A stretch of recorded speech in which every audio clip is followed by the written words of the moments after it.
আমি রাজনীতি করতে নিজে থেকে আসিনি, আমার সেটা কোনোদিন করিও নি। পার্টি চেয়েছে, আমি একজন কর্মী হিসেবে পার্টিতে এসেছি। পার্টি আমাকে সাধারণ সম্পাদক রাজ্যে বানিয়েছে, সভাপতি দুবার বানিয়েছে, আমাকে এমএলএ বানিয়েছে, এমপি বানিয়ে টিকিট দিয়েছে। আমি কোনোদিন কিছু চাইনি পার্টির কাছে। আর এমনকি আজকে পার্টি আমাকে যে গাড়ি দিয়েছে আমি ব্যবহার করছি বা সিকিউরিটি, সেটাও আমি কোনোদিন চাইতে যাইনি। ঘটনা পরিপ্রেক্ষিতে পার্টির প্রয়োজন মনে হচ্ছে। পার্টির যদি মনে হয় আমি সাধারণ কর্মী হিসেবে কাজ করব, তো আমি যেরকম করছি করবো, আগে কোনো পদ নেই। পার্টি যেখানে আমি ডাকে সেখানে আমি যাই, যেখানে ডাকে না সেখানে যাই না। এটাকে আমি পার্টির সিস্টেম মনে করি। অনশন তুলে নিল যোগ্য শিক্ষক শিক্ষিকারা, 14 তারিখ নবান্ন অভিযান করবে। নবান্নতে তো আন্দোলন তো চলছেই, অনশন তুলেছে, কিন্তু অবস্থান তো তোলেনি ওরা।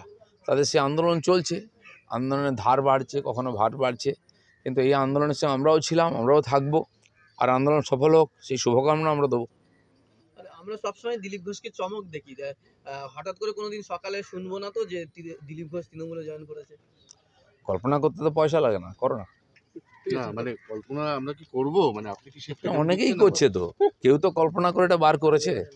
এবং এই কল্পনা কি প্রতি মাসে 2 মাসে পাল্টে 21 তারিখ অবধি আবার ডেট দেওয়া হয়েছে। আগে অনেকগুলো তারিখ হয়ে গেছে, আবার 21 তারিখ, তারপরে আবার অন্য ফান্ডা শুরু হবে। তো কিছু তো মার্কেটে থাকতে হবে, কিছু লোক এই করে মার্কেটে থাকার চেষ্টা করে। দিলীপ ঘোষ তো মার্কেটে আছে। দাদা এখন তো সেই তিক্ততা নেই, আপনি তো জগন্নাথ মন্দির গেছেন, কুণাল অরূপ সবার সাথে আমার আপনার সঙ্গে বসে চা খাওয়াটাও না, সেই তিক্ততা নেই। কুণাল অরূপের সঙ্গে আমার আগে থেকে পরিচয় ছিল, এখনও আছে, আগামী দিনেও থাকবে। আমি রাজনীতি করি না করি, ওরা করুক না করুক, কে কোনো পার্টি থাকবে, তার সঙ্গে রাজনীতির সম্পর্ক দিলীপ ঘোষ এরকম ভাবে না। আজকে আমার পার্টিতে, কালকে টিএমসি ছিল, আমার শত্রু ছিল, কাল চলে আমার কাছে বসলো, আমার বন্ধু হয়ে গেল, পরশু আবার চলে গেল, আমার শত্রু হয়ে গেল। দিলীপ ঘোষের বন্ধুত্ব শত্রুতা এত হালকা নয়। যারা এভাবে করে তাদের রাজনীতির ব্যবসা করে, তাদের সমস্যা আছে, ঠিক আছে।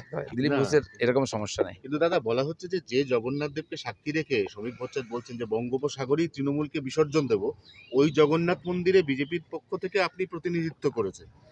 আমি কারো প্রতিনিধিত্ব করিনি। আমি একজন নাগরিক হিসাবে, আর ওখানকার যারা সংস্থাপক, চিফ সেক্রেটারি আমাকে আর মন্দির বলে লিখে চিঠি দিয়েছেন, কোনো বিতর্ক নাই। সেই জন্য আমি একজন সম্মানীয় নাগরিক হিসেবে, সম্মানীয় সরকারি আয়োজন ঠিকই আছে, আমি গেছি। কারণ আমি মনে করি ওই মন্দির তৈরিতে আমারও ট্যাক্সের টাকা আছে, সমাজের টাকা আছে, কারো পৈতৃক সম্পত্তি নেই। আর বহু লোক মন্দির করলে আমাকেই ডাকে, হয়তো আমাকে হিন্দু নেতা বা হিন্দু ভক্ত হিসেবে মনে করে, উদ্বোধন করায়, পুজোতে করায়। আগামী 20 তারিখ আমাকে উত্তরপাড়ায় ডেকেছে, সপরিবারে গিয়ে রুদ্রাভিষেক করবো ওটা শিব মন্দিরে। তো তারা যদি ডাকে আমি যাব না? কোন পার্টির কে কী করতো, তার বাবা কি পার্টি করে, তার ছেলে কি করেছে, আগামী দিনে কী করে, ওই ভেবে আমি কারোর সঙ্গে বন্ধুত্ব করি না। ঠিক আছে।